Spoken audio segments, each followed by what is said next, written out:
Please welcome Matthew Shapiro.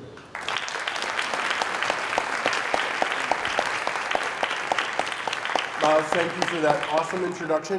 Good morning, everybody. I'm so excited to be here in Vermont. My keynote today is called Attitude is Everything, and that mindset starts today. And so this keynote is really trying to frame what today is all about and hopefully get us kicked off in a very, very positive way. So in framing today's conversation, I want us to think about it in three ways. So first off, we're going to start off by thinking about today. And today, I want all of the youth in the room to really do their best to soak up everything that they're going to learn today. Meet new people, learn from new people, go to your different breakout sessions, and try and be as present as you possibly can, because you are going to learn so much great information. I know that the council did a great job of packing the schedule with really, really awesome information. So just soak up as much as you can today, because that is so important that we're all here. So that tomorrow you can use the information that you learned today and go back to your communities and, mood lighting, okay. You can go back to your communities and do the advocacy work that we all do and learn the skills that you learned today and make your communities better. Because at the end of the day, our advocacy work is work that's going to go on forever, right? We're always going to have to fight for our beliefs as young people with disabilities and stand up for what we think is right. And that process really is going to start today when you're here in this conference. Our attitude is probably one of the most important things that we can think about on a day-to-day basis, right? And the attitude that we have going into every situation, go into every situation with an open mind and try and learn as much as you can in those situations and be positive, be willing to learn, and that's really what today is about as well. Have that open mindset, be positive, and be ready to soak up as much as you possibly can from your breakout sessions, your table mates, all the people that you're going to meet during today's amazing conference.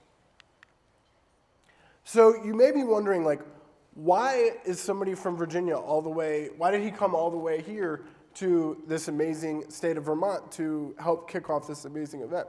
Well, I was once you all, right? I was once a young person who would sit around tables like this, at conferences like this, to learn my self-determination skills and grow and try to be a strong advocate myself.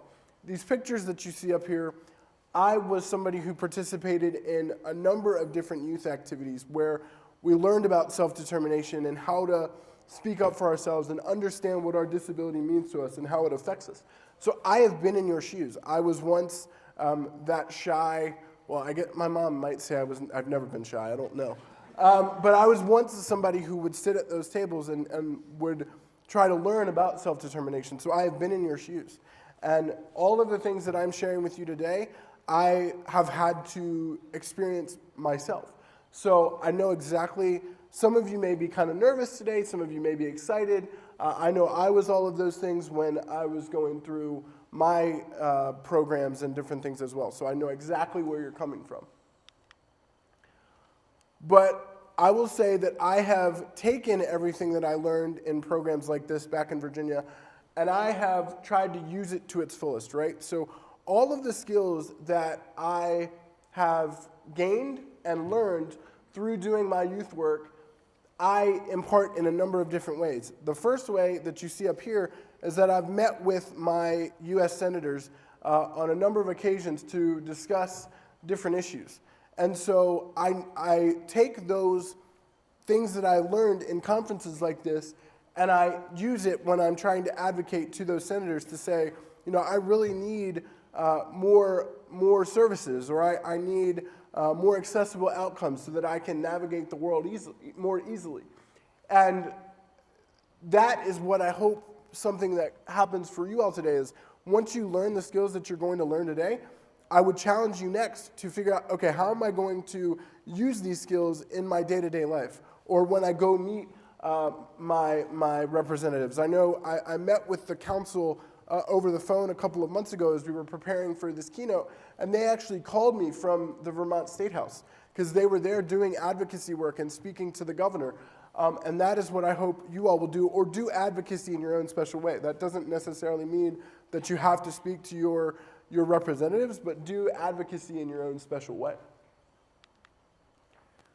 Where was the pinnacle for me? It was sort of mentioned in my bio, but I was very, very fortunate enough to intern for the Obama administration in 2012.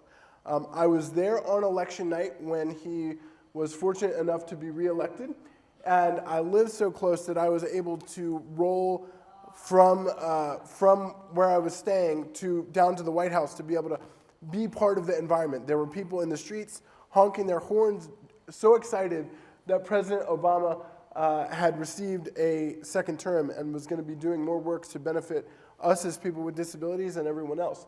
I also love this picture because, as you can see, I'm in the front row there.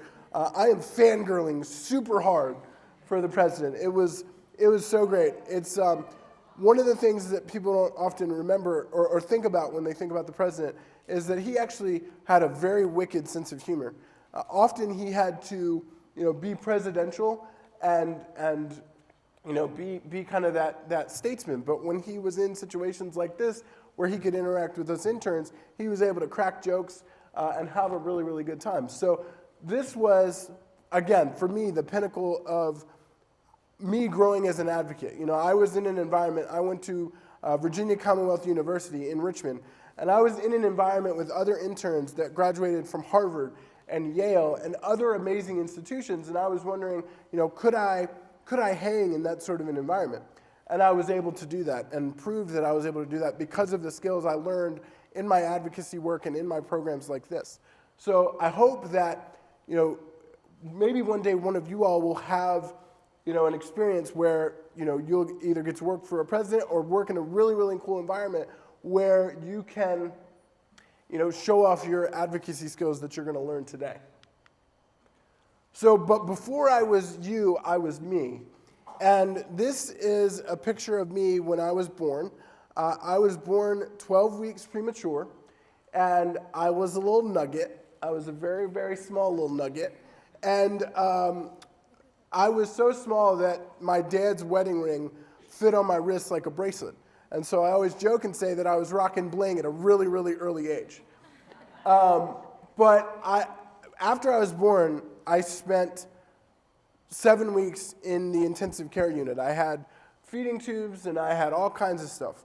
And I was finally able to come home, and I was a normal baby and did all kinds of amazing things. I love to bug my older brother, and I still like to do that today too. It's very, very fun. But I have always been in your shoes for sure. There are a couple of things, there's a couple of tidbits about advocacy that I hope you all will take away from my program this morning. And this is the first kind of set of them.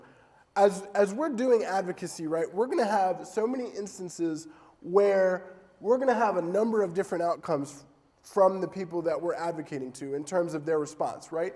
The first response could be that they are all for what we're trying to advocate for, and they're on board, and they want to help us in any way that they can, which is awesome, and that's the outcome that we're all hopeful for, because that means we're getting what we need to get done, and we're going to be able to help young people or see our issue solved, which is awesome. That could be the first response.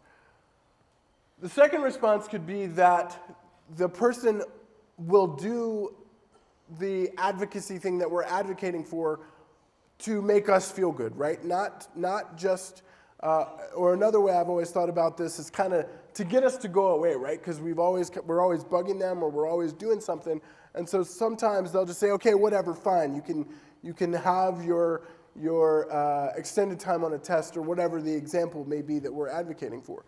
That could be the second outcome. The third outcome could be that they want to do it for their own self-interest, right? And they want to be able to say, I helped this amazing group of young people from Vermont, look how great I am, so that they can puff out their own chest and sort of get the credit when really the credit goes to you all, the young people who have advocated for the issue, not the person that finally says, okay, yes, this is great. And then, unfortunately, the final outcome could be that they don't do anything at all, right? They just say, I don't have time for this, I don't want to do this initiative, whatever the case may be. So these four main outcomes are outcomes that I've witnessed in my advocacy journey and when I've been advocating for different issues. And these are things that you all need to be prepared for as you're advocating to policymakers or anyone else that you may be advocating to as well. The other handful of things that we have to be considerate of is, first, we have to understand our disability ourselves, right? I know that I have cerebral palsy, and that means that I obviously have some mobility challenges and use a wheelchair to help me navigate that. So I need to know, because of that, where are the accommodation routes and where are the different things that I know that are going to help me be successful in my advocacy. I understand how my disability affects me. And so, again, I would challenge you all to do the same thing, because you could have learning disabilities, you could have physical challenges, you could have other disabilities, and you need to know how they affect you for a number of different reasons so that you can solve problems and learn how to combat certain things that when they arise. Know your strengths and weaknesses as an individual. One of my greatest strengths is my ability to talk. Again, my mom would probably tell you I talk too much, and she wishes I would be quiet on occasion, but that's okay. And so I am always trying to put myself in situations where I'm using my greatest strength to my advantage. So that's why I'm doing things like this, like keynotes, to share messages, use my voice to hopefully get people excited and motivated about different topics, and use my strengths to the best of my ability. One of my greatest weaknesses, however, and I know this and I have always known this, is anytime I have to do anything with numbers. Don't ask me to balance a checkbook, don't ask me to do math problems, don't ask me to do any of that, because my mom will attest that I am terrible at math. And so I never want to be put in a position where I have to do math in that sort of way. So as a leader and as an advocate, if I'm leading other people, I understand the strengths and weaknesses of those people that I'm leading, right? Because I want to make sure that I'm putting those people in their best positions to be successful, and not putting them in positions where their weaknesses are being highlighted. We want to highlight people's strengths more than their weaknesses. Understand and utilize all of your accommodations that you have, because they balance your playing field. So one of my greatest accommodations is my smartphone, because I put my schedule in my smartphone, I do all kinds of stuff in my smartphone, and I use that to keep my schedule and make sure I know where I'm going on a day-to-day basis. So I utilize that to level my playing field. And then last but not least, learn from failure, because there are going to be instances when we're advocating that failure could occur. And so if we learn from that and know that, it didn't work this way, let me try it a different way and see if I can have a different outcome. Failure is not a negative, right? Because we can learn from that failure and grow. And so as advocates, we're going to come across many instances where we hear that no from that lawmaker. And so we're going to have to come up with a new game plan to solve whatever the problem may be. So over my time of doing my work, I have developed kind of a mindset or a philosophy that I call rap. And no, don't worry, I'm not going to break out up here like Jay-Z and try and rap for you all. I'm not good at that. That is not one of my strengths. But I think this rap mentality could be something that could be very, very helpful to you all as you go forward and do your advocacy work here in Vermont or wherever the case may be. So I'm going to go through the rap mentality. First, we have to be resilient. And so being resilient is the ability to bounce back when we have a tough situation or we hear that no that we may hear from a lawmaker and whatever the case may be. We have to be able to bounce back from that scenario and say, again, it didn't work this way, so let me try it a different way and go from there. So to help illustrate this idea, I have a quick video I'm going to share of Dwayne Wade, and I want you to be like Dwayne Wade, and I'll describe the video at the end as well. And down to the floor is Dwayne Wade.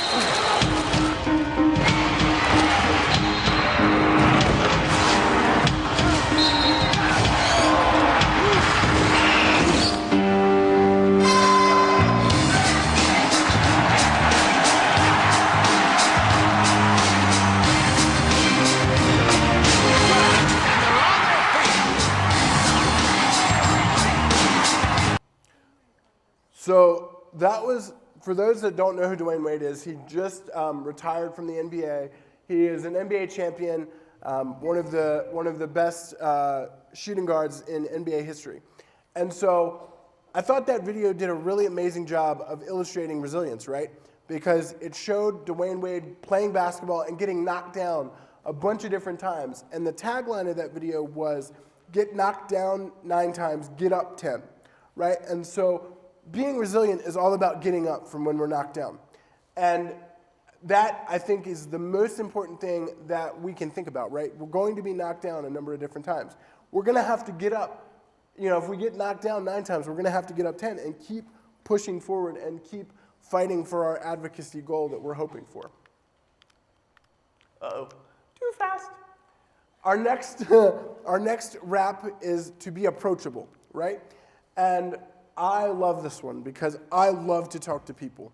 Like I said, one of my greatest strengths is my ability to talk. So I can carry on a conversation with anybody. I just love to learn people's stories. And I think part of that is because I try to make myself approachable. And I try to welcome anyone to come talk to me. I welcome everyone with open arms. Oftentimes, I do a lot of speaking, as I said, and I often stay after for an hour and a half afterwards to talk to people and be approachable. And I want you all to welcome new people and be open to talking to new people, because that is where you'll learn, some amazing stories.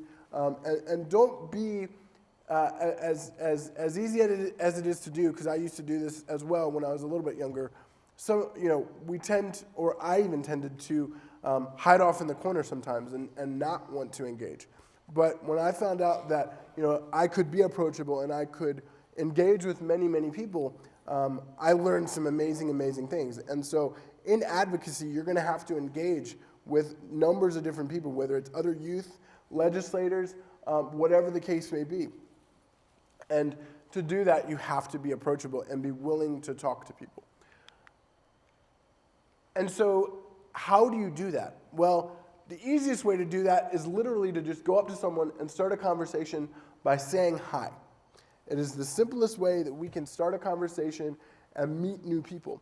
So I give you all permission today, and I challenge you all to try and meet maybe 2 or 3 new people that you didn't come here with today.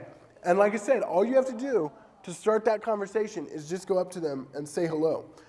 Because you might find some common ground, you might find some common interests, and you may make some amazing new friends. I know when I was doing my advocacy work, the young people that I did my advocacy work with in Virginia, I'm still friends with today. And we still connect on a regular basis and help each other when we run into different hurdles. So just go up to people and start a conversation and be that approachable person. Be persistent. I think this one is probably one of the most important ones you can have. And so to be persistent means that you're not going to give up when a hurdle gets in your way. You're going to keep trying to figure out how to get over that hurdle. You're going to keep pushing forward to solve that problem. And in advocacy work, you're going to come across, like I've said on a number of different occasions, you're going to come across many instances where you hear that no, where somebody puts up some other sort of roadblock in your way. And so as young advocates, we're going to have to be persistent and not take that no for an answer, right? And keep pushing until we get that yes answer that we're looking for. I love this picture because he wants that cheese, clearly. And so he's protected himself, and he's persistent in wanting to get that cheese. And never give up, right? Because it may take 2 or 3 different times to get your advocacy achievement accomplished, but if you keep being persistent and you keep grinding, you will get there and you'll get that positive outcome. And then when you do, you're going to feel like $1 million because you're like, I pushed through, I solved the problem, and it was fantastic. And then the last wrap piece is to be positive. I love this picture. It's so cute. So go into every interaction. One, I love puppies. They're the best. Go into every interaction and be as positive when you meet with your legislators or you meet with high-ups or whatever the arena is you're doing your advocacy in. Go in with a positive attitude and be like this dog and be like, I got this, and I know I can do this. Because if you go in with that positive enthusiasm, I can tell you it's going to rub off on the people that you're advocating to, and hopefully they will believe in your advocacy attempt and do that first outcome that we talked about, which is say, yes, they're on board and they want to do what they can do to help. Because advocacy and inclusion is a mindset, and we all need to think about that mindset. And like the subtitle of my program, that mindset really starts today, right? And that's where we're all going to soak up all the information that we have and we're going to learn today. And I think this cartoon does an amazing job of sort of illustrating what inclusion and advocacy is all about. So it's a cartoon of a custodian shoveling off some snow after a snowstorm. And there is a student with a disability who says, "Can you please shovel off the ramp so I can get in?" And there's a ramp, and there's some stairs, and there's some students waiting outside of the ramp and the stairs. And the custodian says, "I'll shovel off the ramp as soon as I shovel off the stairs." Then the student, excuse me, I've been dealing with allergies, I apologize. When the student with the disability responds and says, "But if you shovel off the ramp, we can all get in, and we can all be included in the same, we don't have to be separated in any way, we can all be included, we can all get in together." And that's really what inclusion and advocacy is all about, is you're doing things together, you're doing things as a youth group. The youth group helped to plan this event. They did it in an inclusive and a way that everyone pitched in some form or fashion. And that really is what advocacy and inclusion is all about, doing things together and being welcoming to all people.